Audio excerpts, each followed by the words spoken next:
8ക്ക് 10 spanner കിടത്താ.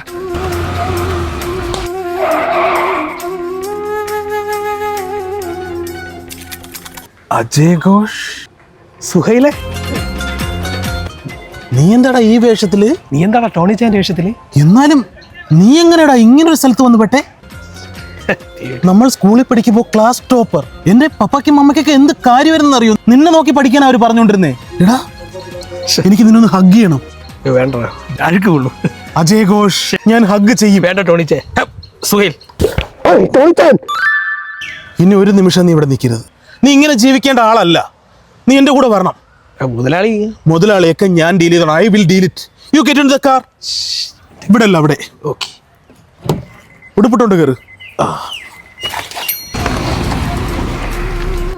Ajay Ghosh, നിനക്ക് ഈ കാണുന്ന വീട് ഓർമ്മയുണ്ടോടാ? ഇത് നമ്മൾ രഘുത്വ മസാല വീടില്ലേ? നീ മറന്നിട്ടില്ലല്ലേ ഒന്നും? ഇല്ല. വാടാ, നമുക്ക് സാറിനെ കണ്ടിട്ട് വരാം. സാറിന് നമ്മളെ കാണുമ്പോ എന്ത് സന്തോഷമാവും അറിയോടാ? പണ്ട് കണ്ണിമാങ്ങ പറിക്കാൻ കണ്ണിമാങ്ങ പറിക്കുമ്പോൾ നിന്നെ ചിരിക്കാൻ. ആ ഉത്തമ മാഷില്ലേ? ആ ഒന്ന് കാണാൻ പറ്റുമോ? കുട്ടികളെ മായേ വെള്ളം ആട്ടെ. നിങ്ങളൊക്കെ ഇപ്പൊ എന്ത് ചെയ്യുന്നു?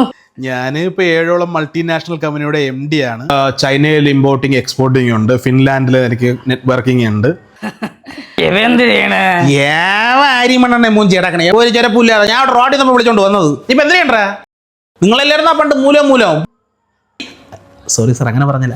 ഗ്രേസ് മാർക്ക് കൊടുക്കണ ആണി അടിക്കണ്. ഇപ്പൊ എന്തരായി? പണിപ്പി ഞാൻ ഇരിക്കണ അടിക്കുവോ? ഒരു കുഴപ്പമില്ലടേ ഹോംവർക്ക് വെക്കാനുള്ളതൊക്കെ കൊണ്ട് വെക്കി. സാറേ ഞാൻ എഴുതി, ഇവനും എഴുതി. സാറേ സുഹൈൽ മുഹമ്മദ് ഹോംവർക്ക് എഴുതിയില്ല.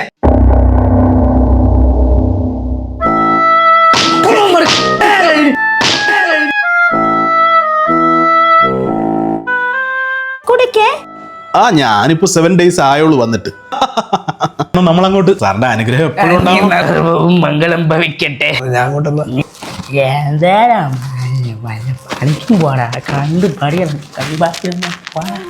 എന്റെ ജോലി. ഏത് ജോലി? അപ്പൊ എന്റെ പെങ്ങളെ കല്യാണം കഴിഞ്ഞ അവള് ചാടി പൊക്കോളും.